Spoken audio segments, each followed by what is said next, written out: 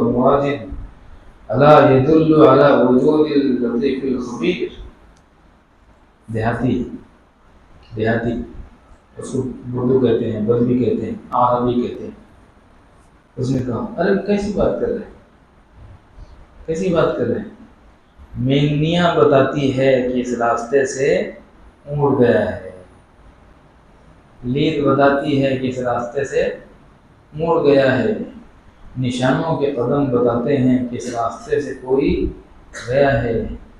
ये चौड़ा चकला आसमान, ये कुशादा रास्तों वाली ज़मीन, ये ठाटे मारते हुए मौजों का समंदर किसी एक ज़ात के वजूद पर दलालत नहीं करता है। एक देहाती जो उसने कहा था, उसके अल्फाज इब्न कसीर रहमतुल्लाह अलैह ने नक़ल की। इब्न कसीर रहमतुल्लाह ने एक और बात नक़ल की है कि हारून रशीद ने इमाम मालिक से पूछा रहमतुल्लाह, अल्लाह के वजूद पर दलील क्या है। इमाम मालिक रहमतुल्लाह ने फरमाया, ये ज़ुबानों का मुख्तलिफ होना, आवाज़ों का जुदा गाना होना और नग़मों का अलग अलग होना, ये बताता है कि कोई है। एक ही शेर है, एक की आवाज़ अलग है, एक की आवाज़ अलग अलग लहजे निकलते हैं, कोई है, कोई है। यही सवाल किया गया था इमाम अबू हनीफा रहमतुल्लाह से, तहरीरों से किया था, केमिस्ट जो होते हैं उन्होंने इमाम अबू हनीफा रहमतुल्लाह से ये सवाल किया था, अल्लाह के वजूद पर क्या दलील है। तो इमाम साहब ऐसा सोच में पड़ गए थे और उनसे कहा था कि भाई ठहरो एक मिनट, ज़रा मैं सोच में हूँ। कहा क्या सोच में, ठहरे बाद में बताते हैं, अभी मैं एक सोच में हूँ और बहुत गहरी सोच में हूँ। मुझसे किसी ने कहा है कि कश्ती है जो तमाम ज़रूरी चीज़ों से लदी और भरी पड़ी है, वो समंदरों की मौजों को काटते हुए, उनसे टकराते हुए बराबर आना जाना भी करती है, सफ़र भी करती है, रुकने की जगह रुकती भी है, चलने की जगह चलती भी है, तमाम मौजों से गुजर कर अपने मकाम पर पहुंचती है। उसमें न बल्ला है न कोई मुंतज़िर है। मैं उस बारे में परेशान हूँ कि वो कैसा दहरिया था। उसने कहा आप जैसे अक्लमंद लोग भी ऐसी कोई बात कर सकते हैं कि कोई कश्ती हो जो मौजों से गुजर भी जाए, सामान से भरी पड़ी भी हो, रुकने की जगह रुक भी जाए, चलने की जगह चलती भी रहे, और हैरत की बात यह है कि न कोई चलाने वाला हो न रोकने वाला हो। ऐसा कोई अक्लमंद शख्स बोल सकता है। इमाम साहब ने कहा इतनी बड़ी कायनात चल रही है, उसके बारे में कोई बोल सकता है कि कोई चलाने वाला नहीं। इसलिए इमाम अबू हनीफा रहमतुल्लाह अलैह का मसलक था, वो कहते थे कि अल्लाह रब्बुल आलमीन ने इंसान को अक़ल दिया है, इंसान को अक़ल दिया है। इस अक़ल के देने के बाद अल्लाह रब्बुल आलमीन ने दुनिया में इंसानों की फहमाइश के लिए और तबलीग रिसालत के लिए अगर अम्बिया का सिलसिला नावे जारी फरमाते हैं तो अक़ल की बुनियाद पर इंसानों के लिए एक अल्लाह पर ईमान लाना वाजिब था। इतनी कामिल अक़ल अल्लाह ने दी। सब समझता, ये क्यों नहीं समझता, हर बात तो समझता। अल्लामा इक़बाल रहमतुल्लाह अलैह इसको हज़रत मौलाना अली मियां साहब रहमतुल्लाह अलैह ने लाहौरी कलंदर कहा है। अली मियां कहते थे इसको लाहौरी कलंदर। जब वो अरब गए तो जगह जगह उन्होंने वो टाइगर के तस्वीरें सुने पढ़े, उनका दिल डूब गया।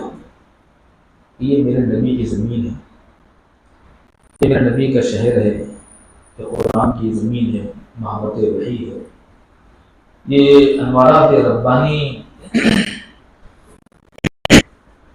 का मंज़र है, और इस जगह तज़किरा किसी और का हो रहा है। होना ये चाहिए था कि यहाँ तज़किरा अल्लामा इक़बाल का हो। तो उन्होंने वहाँ के मक्का मुकर्रमा के रेडियो स्टेशन से तकरीर की थी।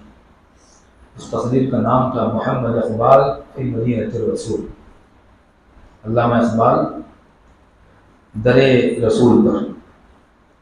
तकरीर का नाम था रसूल की दहलीज़ पर इक़बाल का सर।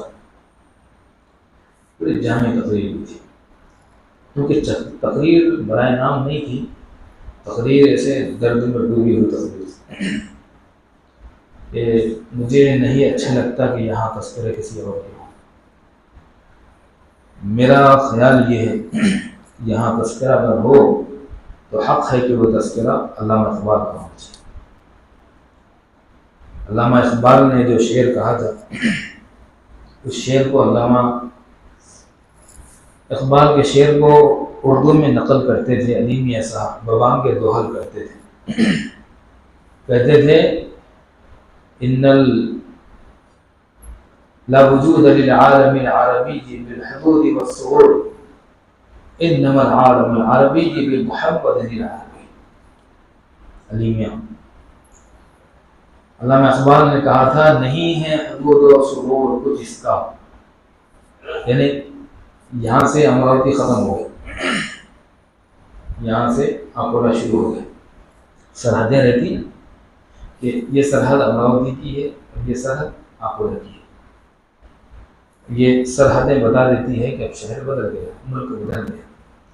अल्लामा इक़बाल कहते हैं, नहीं है हुदूद और सुरूर कुछ इसका, मोहम्मद अरबी से है आलम अरबी।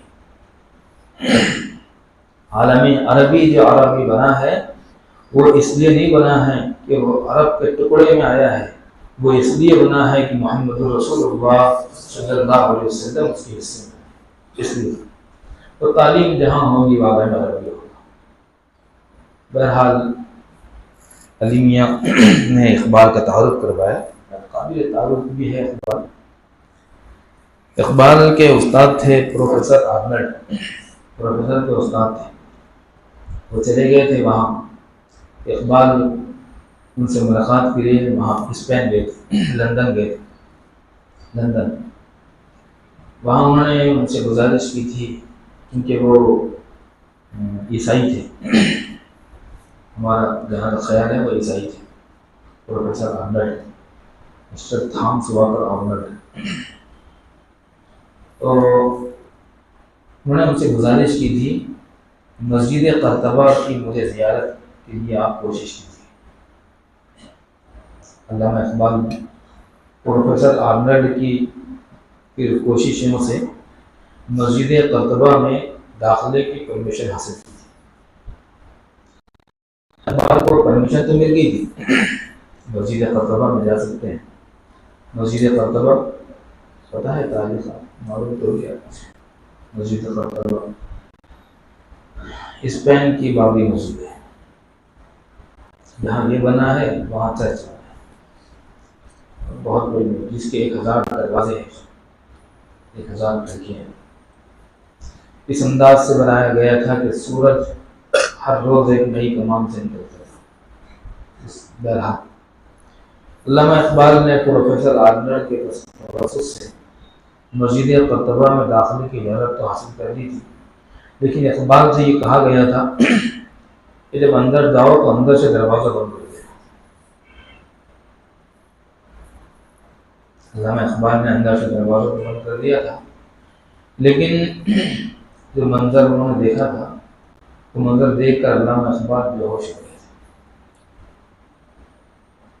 और बहुत देर तक बेहोश रहे थे। जब होश में आए थे तो खुद बाहर आए थे कि उन्होंने देखा था कि जहाँ मिंबर रसूल पर बैठकर क़ाल रसूल की सदाएँ बुलंद हुआ करती थी, उस मिंबर के बारे में उन्होंने कहा था कि वो सजदा रूह ज़मी जिससे कांप जाती थी, वो सजदा रूह ज़मी जिससे कांप जाती थी, उसी को आज तरसते हैं मिंबरों में।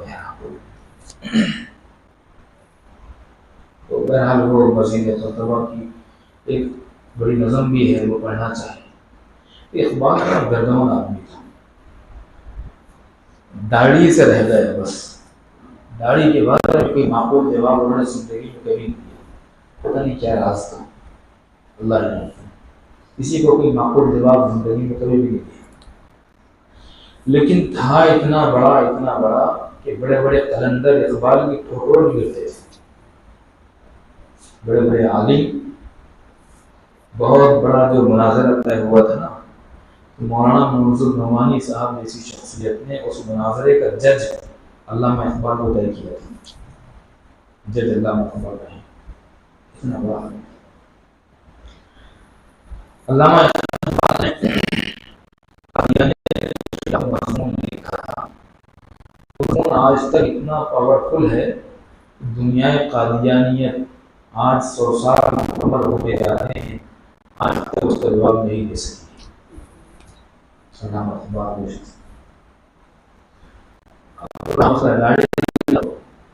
इकबाल है, लेकिन जो पैगाम उसने दुनिया को सुनाया है, उसने अल्लामा इकबाल रहमहुल्लाह ने जो मंजर कशी की है वो अरीमिया के अल्फाज में ये है, इलैका अश्कू या सय्यिदल उमम, ऐ उम्मतों के सरदार, मैं अपना शिकवा आपके सामने रखता हूँ।